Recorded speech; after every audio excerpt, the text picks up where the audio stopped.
Everybody. আরও অন্য দিনের মতো আজ আরেকটা দিন শুরু। 11 জানুয়ারি স্যাটারডে।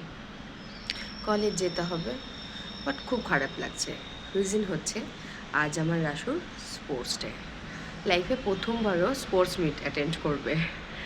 তো অবভিয়াসলি সবার গার্জেনরা যাবে। আমার একটা যেহেতু কলেজে এখন সেমিস্টার এক্সাম চলছে, তো আমি কোনোভাবে ছুটিও নিতে পারবো না, ইটস নট পসিবল। তো আমার খারাপ লাগাটাকে কমানোর জন্য দাসবাবু বাইরে থাকেন, উনি তড়িঘড়ি পৌঁছে গেছেন ভোরবেলাতে আসানসোল। ওনার বক্তব্য হলো, ঠিক আছে তুমি না পারছো, দুজনের মধ্যে একজন গার্জেন তো থাকছে, এত খারাপ, এত মানে এতটা ইয়ে হো না, ডিপ্রেস হয়ে যান, ইটস ফাইন। তো আমি সেটাই বলতে চাই, আজকালকার দিনে এত কম্পিটিটিভ ওয়ার্ল্ডে বা যেখানে বোথ পেরেন্টস আর ওয়ার্কিং, সেই সিচুয়েশনে আমাদের কাছে একটা ভেরি ডিবেটেবল টপিক হচ্ছে which is more important, which is more impactful, quality of time নাকি কোয়ান্টিটি অফ টাইম। আমার দৈনন্দিন লাইফের 7টা দিনের মধ্যে 5টা দিনের জব শিডিউলের 10-11 ঘন্টা ছাড়া বাকি পুরো সময়টাই আমার পরিবার এবং স্পেশালি আমার রাশের জন্য। তাও আমার কাছে খুব খারাপ লাগা থাকে, because I really want to spend 24/7 with hem. But যখন আমি এটা ওকে বলি, মদীপ্ত বলে তাহলে ছেড়ে দাও, নোবডি ফোর্স টু যে তোমাকে চাকরি করতেই হবে, এটা তোমার চয়েস। তুমি চাও, তুমি মাস্টার্স করেছো তাই তুমি তোমার ক্যারিয়ারটাকে পার্সু করতে চাও। তো সেটাই ভাবি, যখন অনেক ভাবি যে না তাহলে কিছুদিনের জন্য ছেড়ে দিই, পেরে উঠি না, সেটাকেও পারি না।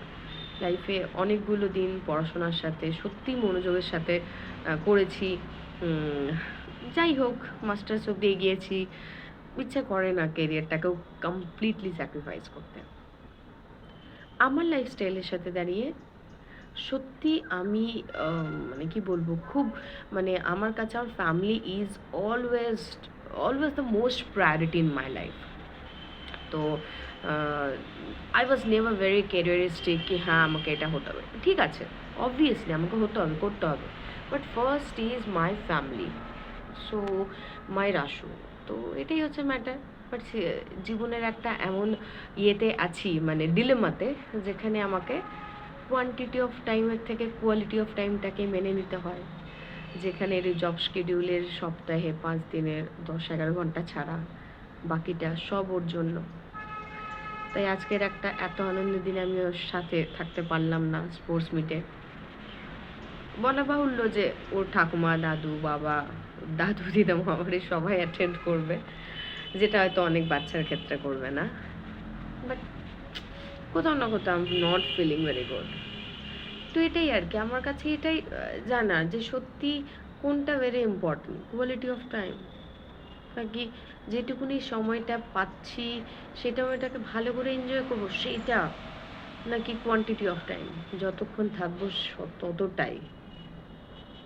কোনো মানে কি বলবো, যতবারই ভাবি কখনো কোনো কনক্লুশনে পৌঁছাতে পারি না। কিন্তু দেখুন কোনটাকে মেনে নিচ্ছে, জবটাকে কমপ্লিটলি ছাড়তে পারছি না। তাহলে এটাই বলবো, যেটুকুনি সময় পাও, রবীন্দ্রনাথের একটা কথা ছিল যে আমরা যখন আগে ছোট ছিলাম তখন আমরা যদি একটা আমের ফল পেতাম, একটা আম পেতাম, তখন সেই আমটার আটিটা পর্যন্ত আমরা ভালো করে নিংড়ে চুষে খেতাম, আমরা সেই ফলের নির্যাস অব্দি শেষ করতাম। কারণ বলুন তো, আমরা সব কিছু চাইলেই পেতাম না। তো এখনকার বাচ্চারা সব পেয়ে যায় বলে তারা তার মূল্য বোঝে না। তো আমি জানি না আমি আজ মানে কতটা কনক্লুশনে পৌঁছাতে পারবো আমার নিজের এই কনফিউশনটাকে নিয়ে। বাট এটাই বলবো, যারা ওয়ার্কিং মাদার তাদের জন্য ইটস ভেরি ডিফিকাল্ট। যারা যেসব বাবারা বা মারা তাদের কাজের সূত্রে বা জীবিকা সূত্রে অনেকটাই দূরে থাকতে হয় তাদেরকে সন্তানের থেকে বা ফ্যামিলির থেকে, it's not so easy.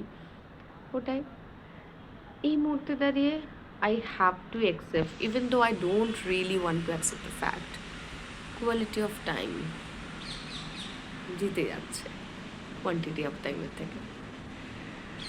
Hope আমার আজ ভালো খেলুক, hope he will win at least he get to understand what is sports meet, what is this necessity, what is annual day.